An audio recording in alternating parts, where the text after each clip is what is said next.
Shalom, Boker Tov, bon Erev Shabbat et Erev Rosh Hashanah. Ce soir, Rosh Hashanah, tête de l'année 5781.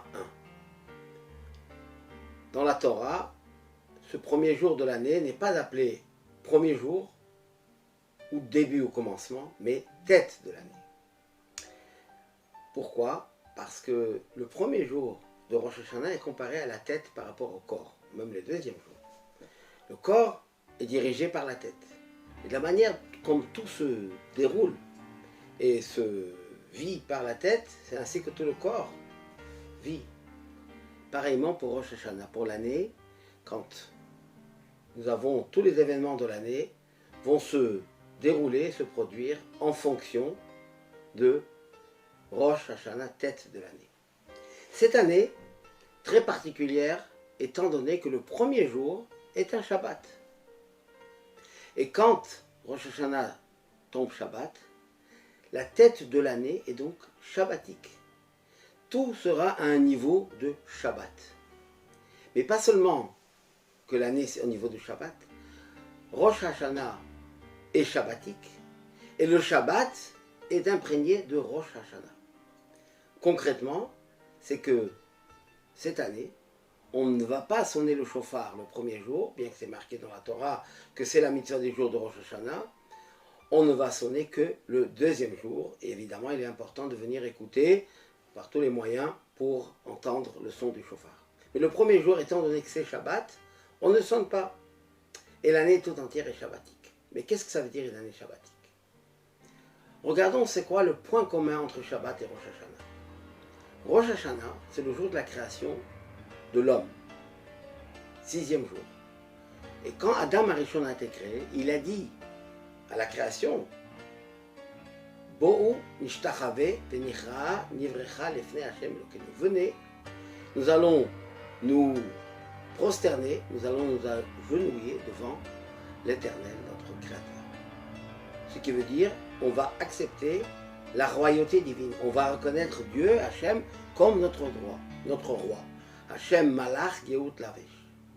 Et quand on reconnaît, on se soumet à la supériorité, à l'autorité d'un roi, c'est-à-dire qu'on prend son autorité et on accepte comme notre maître pour accomplir sa volonté et ne pas transgresser ce qu'il nous demande de ne pas faire. Le Shabbat a la même idée. Le Shabbat, c'est le jour du repos, c'est le jour où Dieu a créé le monde. Et parmi les raisons que la Torah donne pourquoi on doit faire le Shabbat, Zecher le Maaseh Bereshit, souvenir de la création du monde, de l'homme.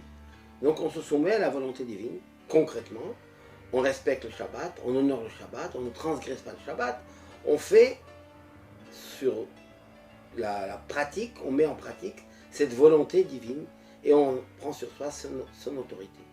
Donc Shabbat et Rosh Hashanah ont un point commun. Mais quand cette année les deux tombent ensemble, il y a une élévation, une sanctification dans le Shabbat, c'est un Shabbat de Rosh Hashanah, et en même temps, le Rosh Hashanah est shabbatique, à cette sainteté, cette particularité, cette sainteté qui est automatique le jour du Shabbat. Concrètement pour nous, deux choses très importantes. Savoir écouter le shofar le deuxième jour, qui est l'autorité divine que nous prenons sur nous, et respecter ce Shabbat exceptionnel, premier Shabbat de l'année, en respectant le Shabbat, en faisant les lois de la Torah de ce Shabbat, sachant que c'est en même temps le jour du grand jugement, où Dieu décide pour nous tous, et décidera pour nous donner à tous, Ktiva Vachatima Tova, une bonne et douce année, une année de santé, que cet épisode de la pandémie soit derrière nous, oublié complètement, que tout le monde reprenne la santé comme qu'il se doit, que tout le monde retrouve la parnassa nécessaire, le bonheur, la sérénité, la tranquillité et la paix. Le shalom, c'est ce que Dieu nous donne, Hachem, Yevarech et Amo Bashalom, la paix en nous-mêmes, la paix dans les familles, la paix dans les communautés, la paix dans l'âme Israël et la paix dans le monde tout entier. Shana Tova Umetoka à tous.